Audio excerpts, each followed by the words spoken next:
Moving on to our next presentation, we've got Matt Korcz from Kangaroo Island Feral Pig as a feral pig coordinator, and talking to us something I'm very interested in thermal assisted aerial culling. I'll hand over to you, Matt. Thanks. Thanks, Ricky. Appreciate it. Sorry, Nora, I might need to share the screen so if you stop sharing. So my name is Matt Korcz from the Department of Primary Industries and Region South Australia, and I'm coordinating the Kangaroo Island Feral Pig eradication. So I hope you can all see that now. So basically this project came on the back of the 2019-20 fires. There was an opportunity to eradicate pigs from the island, and through this eradication, we worked with multiple stakeholders to launch thermally assisted aerial culling in Australia. So just before I kick off, I just want to just acknowledge our stakeholders and partners in this project. So this eradication is jointly funded under the South Australian and Australian government on the National Disaster Recovery Funding Arrangements. We have multiple stakeholders that have worked with us to get this launched off the ground. So basically, thermally assisted aerial culling is a continuation of normal traditional aerial shooting with a thermal component. And I'll kind of discuss this in a combination of a case study we did on Kangaroo Island and what is thermally assisted aerial culling. So on Kangaroo Island, what you're seeing now is a map of Western Kangaroo Island. And basically the fire pretty much decimated this entire half of the island. And a large portion you'll see in the green there is the national park. So that's the Flinders Chase National Park there. And what we found once we started the eradication is a lot of those pigs had reinfested deep in those creek lines. And these creek lines, as you can see, are very far from roads. They're inaccessible and it's extremely thick country. Now with traditional aerial shooting, like you can see here, thanks Mal for contributing this image, you have large open country, the pigs are quite easily identifiable, and there's a pursuit and a cull, really simple. But on Kangaroo Island, this is the kind of terrain that we're working at. So this is a fire recovering terrain. You can see that epicomic growth and the shrubs re-emerging. This is back in March 2021. So I can tell you now it's about twice as thick as it is today as it was 12 months ago. And this is where the pigs, the habitat is on Kangaroo Island. This is what it is normally. This is an unburnt patch on that west end. Again, extremely thick. And here's some of that creek line. So you can see on the outsides here, it is a bit more open, but again, the pigs will like this bracken firm. Here's a creek line going through, incredibly thick. You and I, with our naked eye, can't see it. So this is a snapshot from the helicopter. Again, a bit of a foggy morning. You can see on the left side here is where the pigs were detected, quite thick, and they've moved up this hill where it's a bit more open. But again, you and I can't see it. Here's the exact same footage with that thermal overlay. So very, very clearly detectable, those feral pigs. That's why this technology worked for us, and that's why we explored using it. So I'll just kind of run through how it works. So for thermally assisted aerial culling, we use B3 squirrels. The larger helicopter provides allows the power to carry an extra person on the helicopter, and allows a lot more movability and just a greater safety margin, if that makes sense. Here's the crew here. So you can see the two extra persons of the pilot. So we have on the right side, we have Tyrone there with holding the camera rig. He's the thermal camera operator. So he's carrying the device that can detect the feral pigs. So the next thing is our local marksman, Brenton Florence, and he's your marksman. So here's a bit closer in. So we have Brenton here holding the rifle. He's got a semi-automatic rifle, same as normal aerial shooting, but the difference is he's got a thermal scope on there. So on this one, our first iteration, when we first trialed this, we had a clip-on thermal scope. We've now moved to completely dedicated thermal scopes, the much better clarity. And you can see next to him, he's got Tony now holding the thermal camera. So he's got a really high quality thermal camera, a normal camera on top of that, but with the screen behind him, so he can see very clearly what's happening and direct the pilot and the marksman. So you'll see on top of that camera rig up here, there's a little button that engages the laser. So that's a visual laser, and that helps the marksman and the pilot, because without the thermal equipment, you have no idea what's going on. That helps direct them to see what's going on. Now, I am going quite quickly through this because it's a short presentation, but there's a lot of detail that go into this to make this work. There's a high level amount of communication because you're working in two spectrums, the visual spectrum and the thermal spectrum. And you've got the pilot and marksman that can't see what's going on at first. And there's a huge amount of communication. It's really important, the seating arrangement on this helicopter with the marksman and the thermal camera operator sitting next to each other to be able to work together and pass and communicate to the pilot where the aircraft needs to operate and angle to. And it's important to note the thermal camera operator here is also a qualified pilot. Again, this helps so he can communicate clearly to the pilot in aviation language, and also make sure when the helicopter's coming down low, he's clear of trees and whatnot. It's really important to note. So I'm gonna have to flick through between some footage. This one.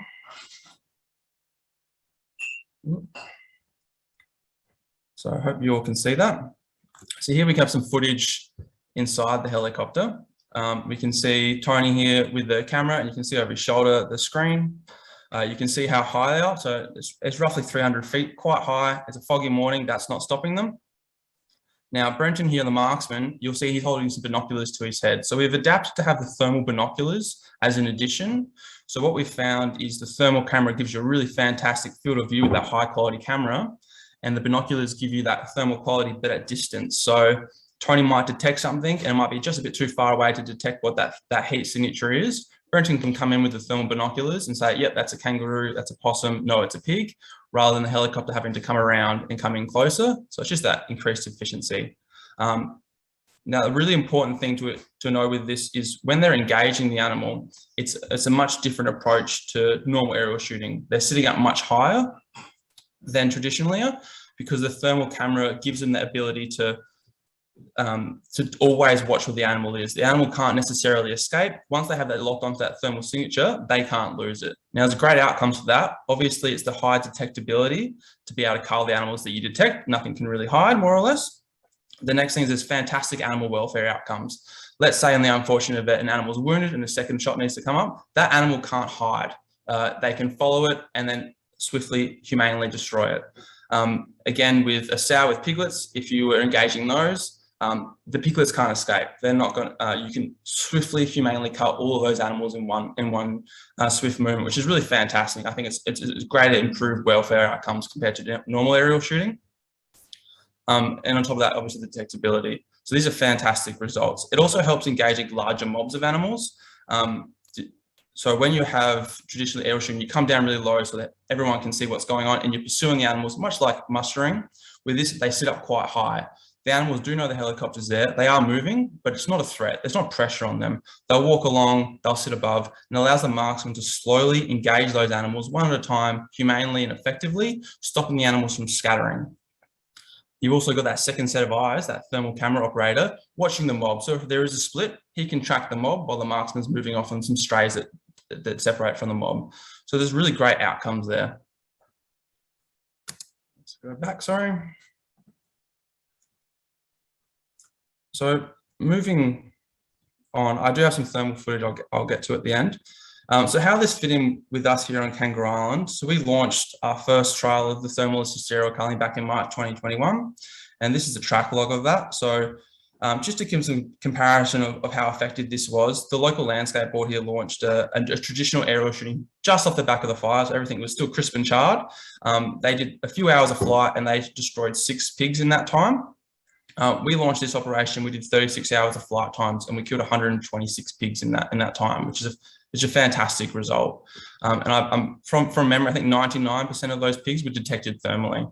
So you can just show the difference if we flew that traditionally compared to thermally, how effective the thermal technology was.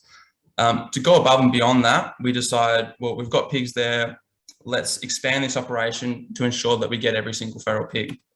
So we've launched a 3-year thermal assisted aerial culling program, and it looks quite like this. Now this map does vary from every year's operation. So we flew this last year, and what you're seeing is operation zones. Unfortunately, as much as I would like to, I can't just simply close the western half of Kangaroo Island off and say, hey, we're shooting here for 2.5 months.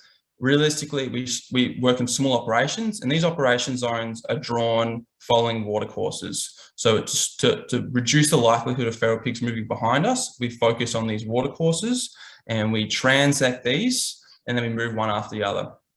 And that looks a bit like this. So this operation you're looking here, we covered 180,000 hectares over 215 hours, and we killed, I think it was 243 pigs, which is a fantastic result. And not only this goes into two parts now, and that's really important coming back to the eradication that we're trying to achieve, is one, we're destroying feral pigs with a high level of detectability.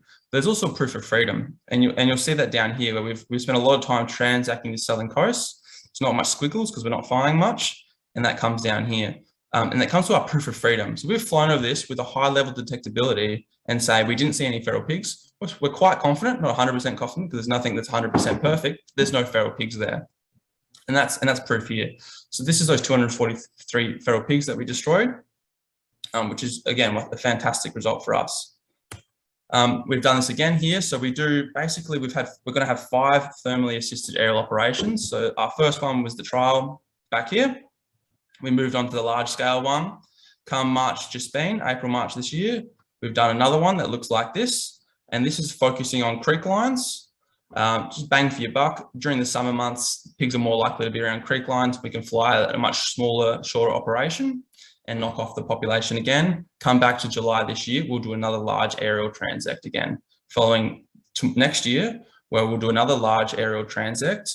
That will come less from killing pigs and more to that proof of freedom that I was talking about earlier, proving that there's no feral pigs there. If we can spend a couple hundred hours flying that western end and not seeing a pig with the thermal camera, we know we're doing a really good job. Just really quickly touch on the infrastructure that kind of supports these operations. These guys are staying out here for months and there's a lot of fuel involved.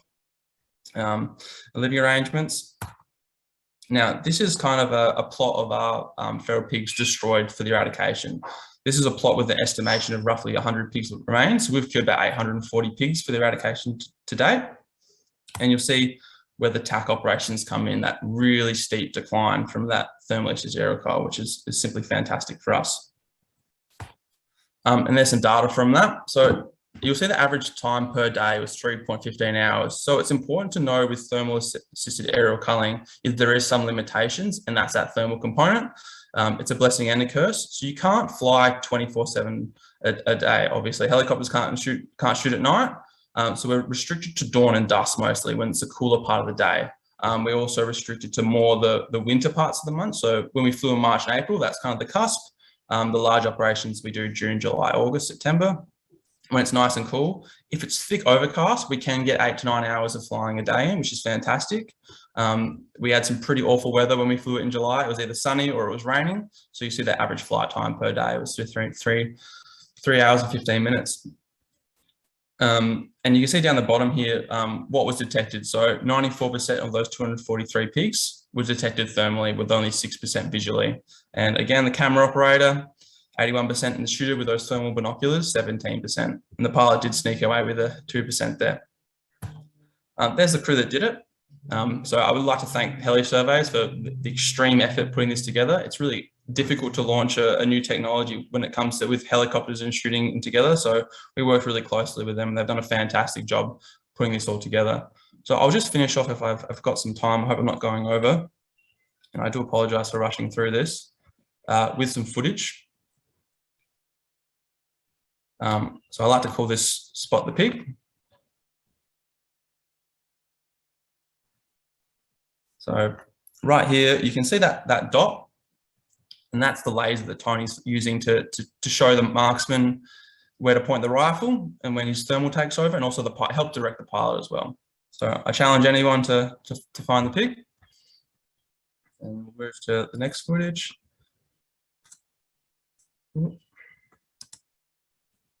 So this is the exact same footage I was just showing you, but with thermal. So very stark difference. So you see a sow here with 2 porkers.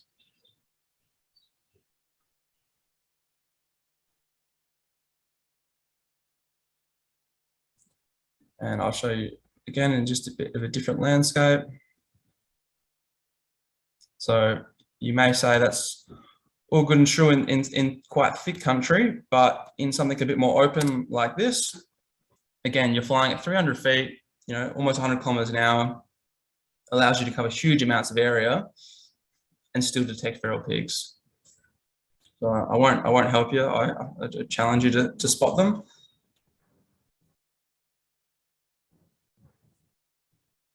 So the helicopter's turning around now. It's detected something.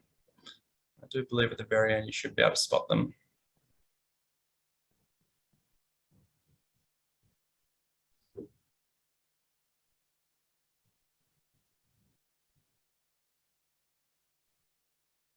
No. All right. And, oop. Give me a second.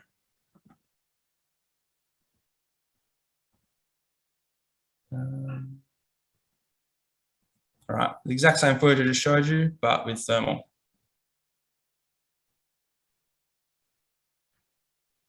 Now you will notice a couple of little light white bits, and that's kangaroos.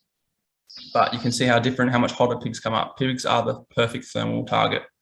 So that's the exact same footage we're just looking at, but in thermal.